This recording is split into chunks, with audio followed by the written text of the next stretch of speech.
What's up, everybody? Welcome back to another Marvel movie rewatch. Today we are doing some Disney Plus shows. We are up to 2022's She-Hulk, Attorney at Law, starring TATIANA MASLANY as Jen Walters, She-Hulk. And I honestly loved this show so much.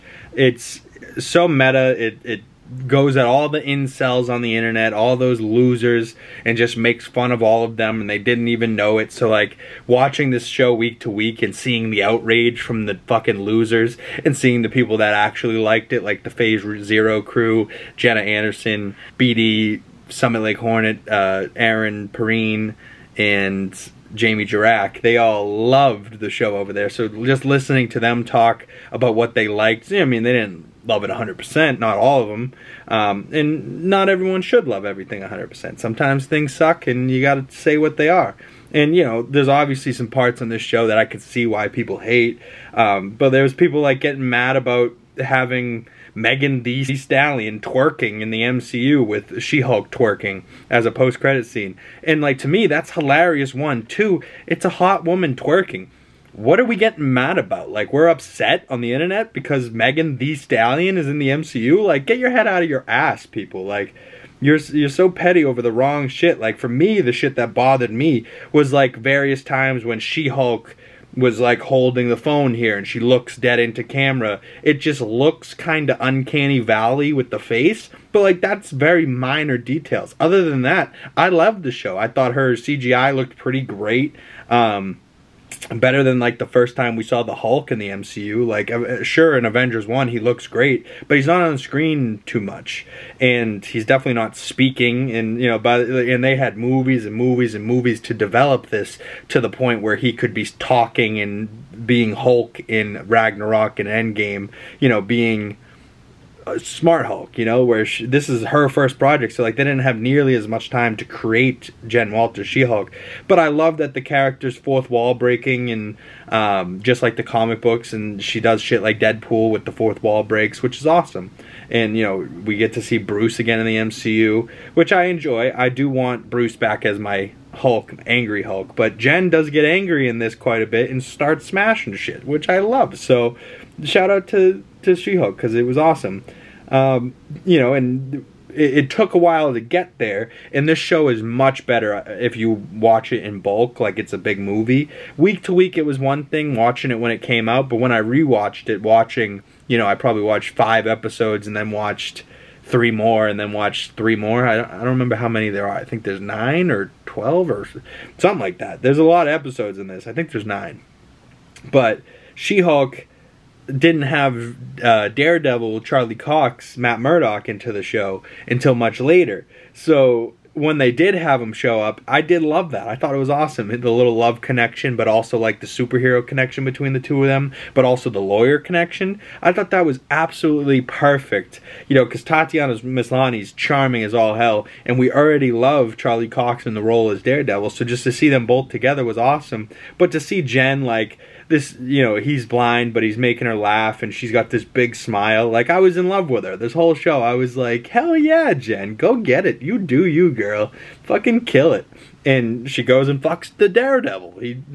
There was a devil doing the walk of shame on the street, and she's like, sorry, that was me. She's like, oh, you hooked up with Devil Boy, and we're happy? Oh, we're happy. You know, like, so I'm happy to see that. I hope they stay together and we see her in Daredevil Born Again, or we see them together again at some point. I thought that was a great detail.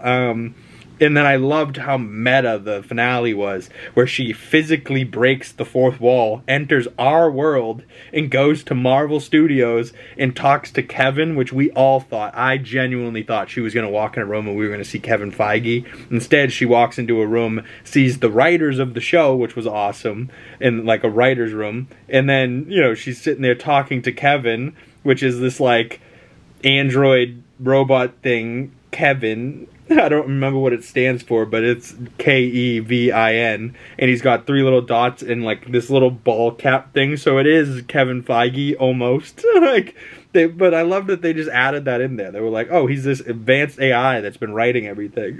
What? Like, But like, I thought they could have used Emil Blonsky and Bruce better. But I did love Tim Roth in the show. He was great. But like, him as Abomination just kind of looks weird now. You're like, all right, well, okay, I hope he doesn't stay like that the whole time. Where Bruce is like perma hulky. You're like, damn, I wish Bruce could go back and forth the same way Emil does. But I like that she like rewrites the show and like cancels that and cancels this. And then like, yeah, I just want to end it my way and not have this big thing happening with like the Hulkling and Hulk King and that dude. That whole stuff I hated. I just loved her though. Every time she was on screen, I was happy and I was cool. But another thing I didn't love was what they did to poor Scar. What is Scar doing with this haircut? Bruce is like, this is my son. One, who's the mom? Two, how long were you gone? This son looks old. Three, he's a Hulk. Scar, what? Like, and then what kills me is there's concept art of this character where he looks so ferocious and badass and like a gladiator from Sakaar. Instead, he's got like half a buzz cut with hair on the back, a tattoo on the arm, and like this weird shirt. And that's like the only image we get of him, and then we just don't acknowledge it, and we don't ever see him again. I don't know what happened with that, but I don't know, man. They're trying to probably figure out how to connect all these pieces, but me personally, I gave the show 3 out of 5 stars, 6 out of 10. It's a passing grade. It's good. I would watch it again. You know, that's a watch again score. That's not necessarily a score that you hate it. You're never going to see it again. But it's a score like, it's not Oscar worthy. You know, it's not Emmy worthy. It's not Golden Globe worthy. But to me, it's a Marvel show. It's fun. It's a lawyer show. It's Jen Walters. It's TATIANA MASLANY fucking, you know. And I like that the MCU finally had some sex. You know, like she hooked up with like 3 different dudes in this show. And you know, they were fucking. She-Hulk fucks.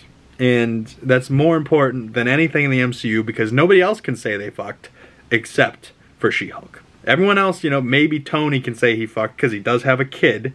Maybe Scott Lang because he has a kid. But like, all off screen. I don't like that shit. Here, we got to see her dating. We got to see her doing her thing, which is awesome, you know. Shout out Jen Walters. Shout out the She-Hulk people. Shout out Marvel. Shout out TATIANA MASLANY. I loved her, and I really enjoyed the show. But comment below, what is your score out of 5 stars? What did you think of this show? And I will see all you beautiful people in the next video. We'll be talking about Hawkeye and starting my Christmas movies. And after that, we'll be talking about the Guardians Holiday Special. So stay tuned, and we'll see you guys in the next video.